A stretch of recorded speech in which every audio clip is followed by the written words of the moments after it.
یاد رکھو، جب تم پر کوئی مشکل آ جائے تو کسی کا احسان نہ لو، کیونکہ مصیبت 4 دن کی ہوتی ہے اور احسان زندگی بھر کا ہوتا ہے۔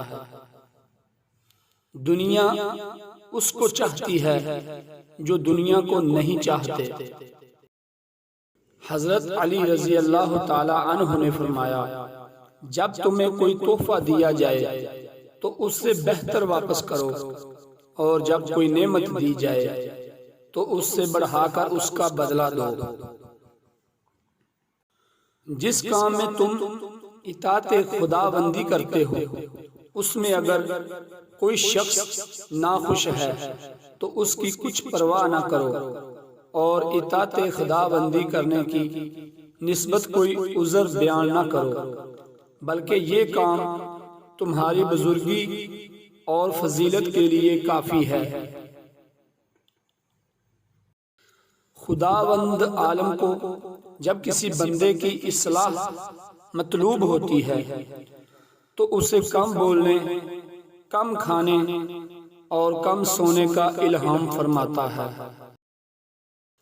رزق سخاوت میں پوشیدہ ہے، لوگ اس کو محنت میں تلاش کرتے ہیں۔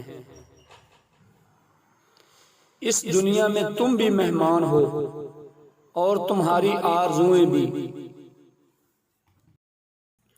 نماز دین کی جڑ اور سچائی پرہیزگاروں کا لباس ہے۔ جھوٹ بولنا ایک بہت بڑا عیب ہے جو آدمی کو ذلیل و خوار کرتا ہے۔ ہمیشہ نصیحت حاصل کرو تاکہ تم گناہ سے باز رہو۔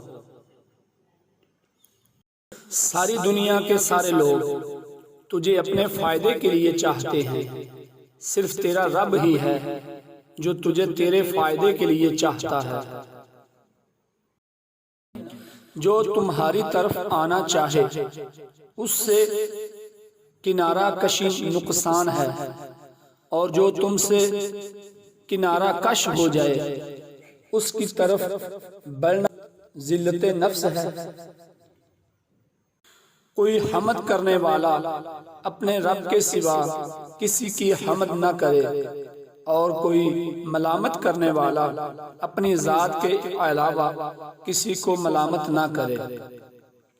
جو حق سے منہ موڑتا ہے تباہ ہو جاتا ہے۔ دنیا کی مثال ایک سانپ کی سی ہے جو چھونے میں نرم اور اس کے اندر زہر بھرا ہوتا ہے۔ جاہل اس کی طرف کھینچتا ہے اور ہوش مند و دانا اس سے بچ کر رہتا ہے۔ انسان کی جہالت اس سے بڑھ کر اور کیا ہوگی کہ وہ اپنی قدر و منزلت نہ پہچانے۔ انسان کی جتنی ہمت ہو اتنی ہی اس کی قدر و قیمت ہوتی ہے۔